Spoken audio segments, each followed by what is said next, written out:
If you spent a lovely day at the beach, and then returned the following weekend knowing that it had one fewer grain of sand, would it seem like a different beach? So too would the universe continue in its ways if humanity weren't here to witness it. The universe is absolutely massive, and we are virtually insignificant in it. I've seen no evidence that the rest of the universe cares we exist or is even capable of caring. But I don't really need validation from the rest of the universe to find my own life important. Why are you, and why was I, willing to sacrifice my humanity, sacrifice the sum total of human experience and interaction, the sum total of human knowledge, on the altar of a dream?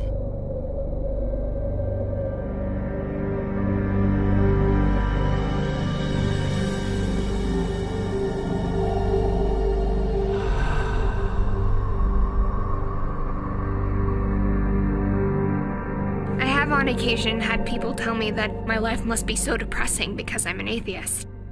It's doom and gloom, and once you die, it's all over. And it's just absurd to me how many people live for dying in this weird way. I think fragile, fearful humans were terrified of death, and so they wrote their own ending to the story.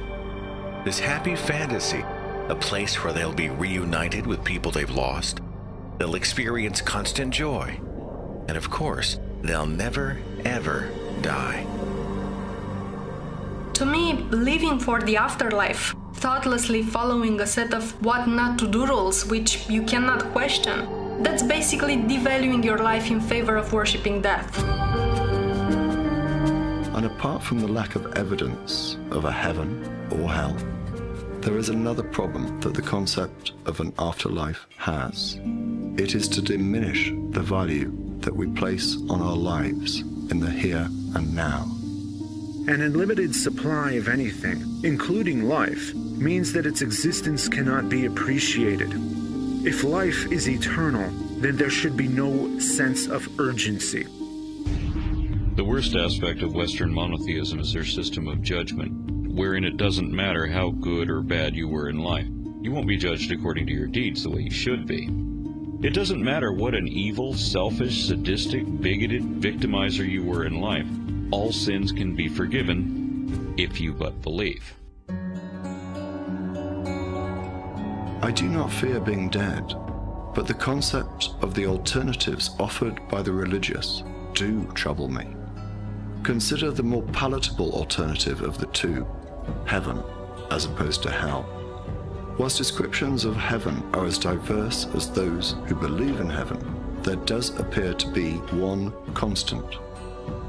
It will last for eternity. Imagine that. Imagine eternity.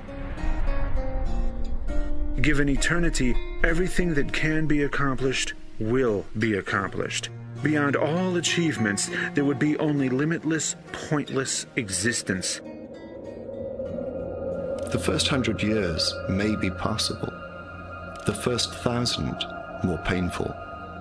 The first 10,000 insufferable. But this is just the start. An eternity in heaven would be hell for me.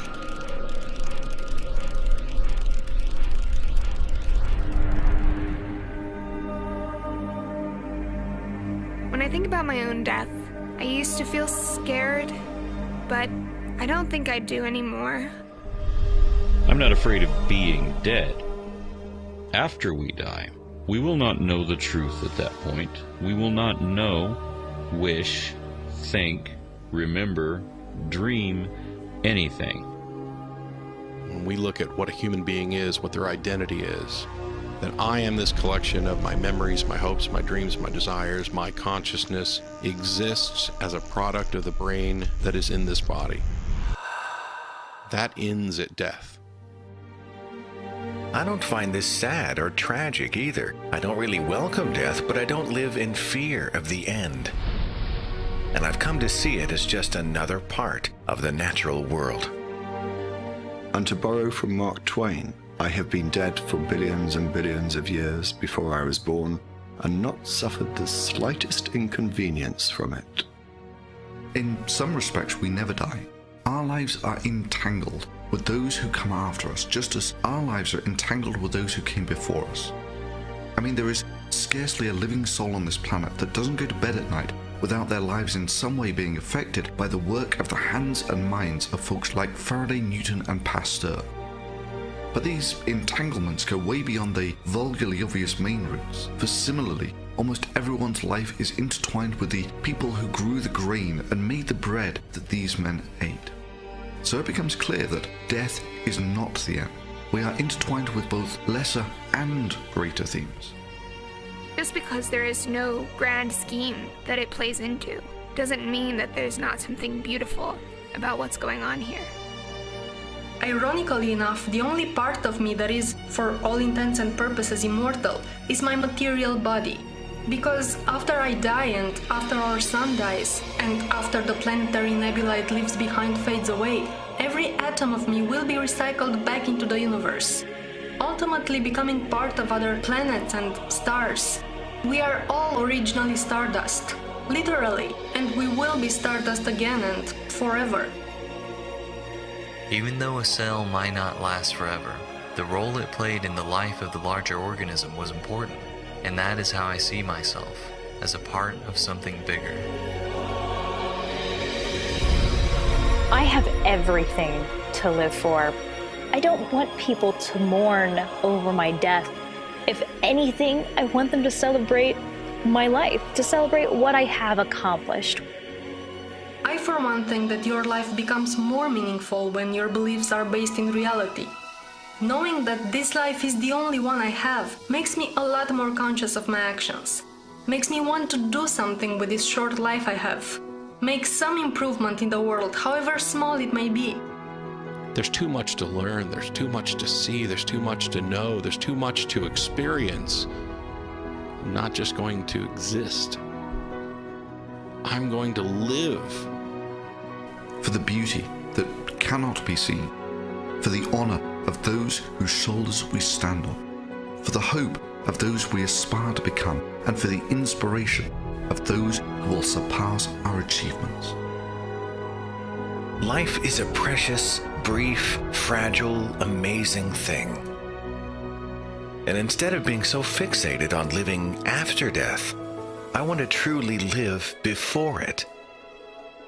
And be thankful that against incredible odds, I was able to witness this particular part of the universe with my own eyes, firsthand.